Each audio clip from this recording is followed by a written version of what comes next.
مرحبا، وصفتنا لليوم زوارق باذنجان باللحمة والجبنة. بتمنى تنال إعجابكم، ويلا نشوف طريقة التحضير.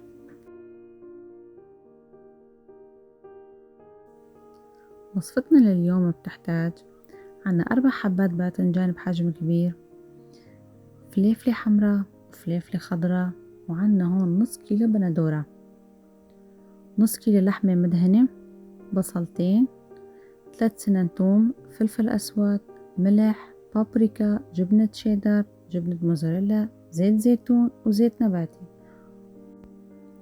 بناخد أول قطعة باذنجان بنقطعها ما تكون كتير رفيعة ولا تكون تخينة.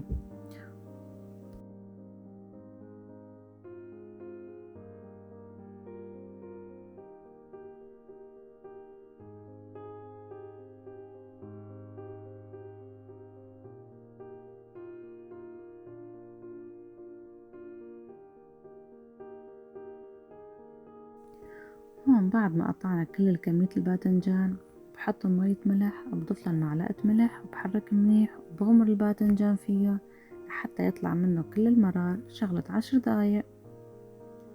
وهون بنقطع البصل والفليفلة والبندورة لحد ما ينتقعوا معنا الباذنجان مية ملح، طبعا بفرم الناعم.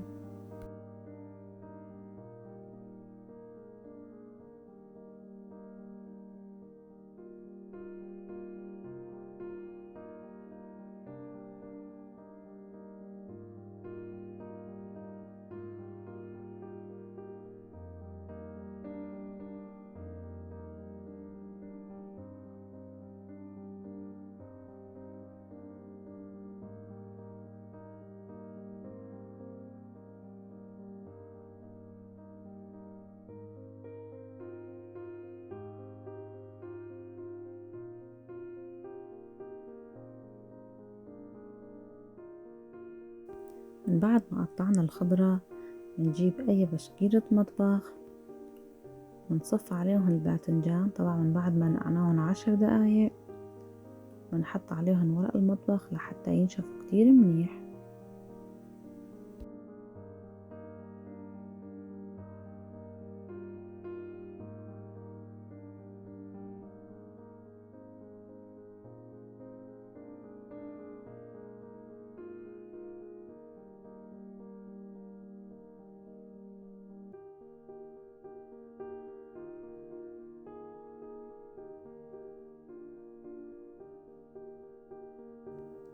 وهلأ بنحتاج لنص كوب زيت، لمعلقة بابريكا ومعلقة ملح، وبنخلط لندهن فيه الباذنجان.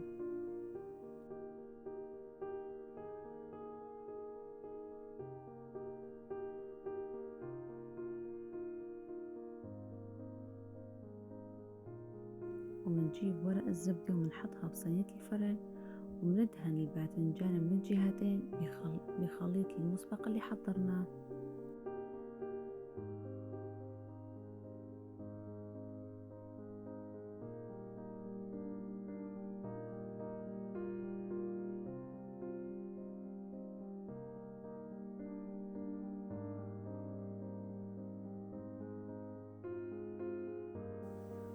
بنحطهم بالفرن درجة الحرارة 200، الفرن شغال من الأعلى من الأسفل مع بعض، لا تقل عن 20 دقيقة بالفرن.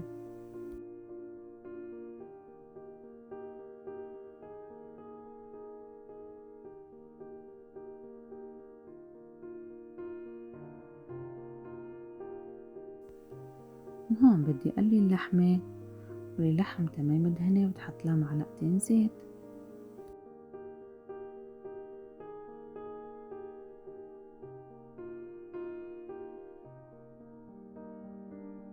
من بعد ما صار عندي هون نص استواء بنضيف لها البصل،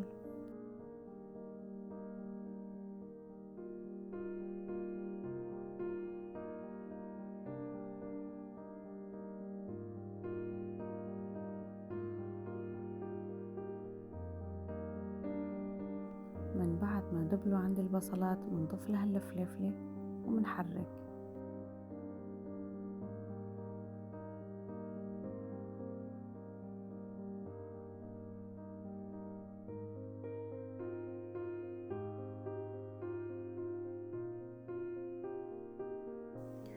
وهون بنضيف معلقة ملح ومعلقة فلفل أسود ونحرك. من بعد ما دبلوا عندي الفليفلة نضيف عليهم البندورة.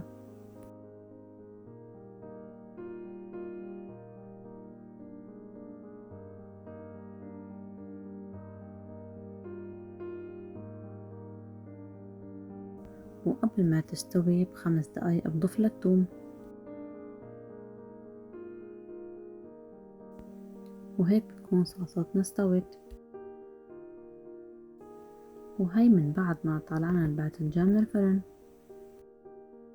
ونحتاج بايركس أو صينية فرن، ونمد أول طبقة من الباذنجان ومنحط اللحمة اللي نسفناها مع الخضار، ونحط عليها جبنة موزاريلا، مرد بنحط عليها الباذنجان واللحمة وجبنة الشيدر لتخلص عنا كل الكمية.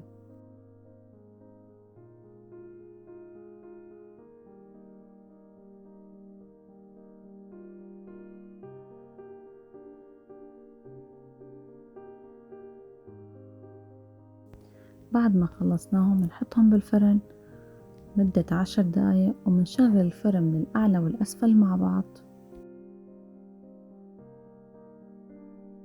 من بعد ما طلعتهم من الفرن رشيت عليهم زعتر أخضر، وبتقدم معاها رز كتير طيبة. بتمنى تجربوها، ولا تنسوا من اللايك والاشتراك والضغط على زر الجرس لحتى يوصلكم كل جديد.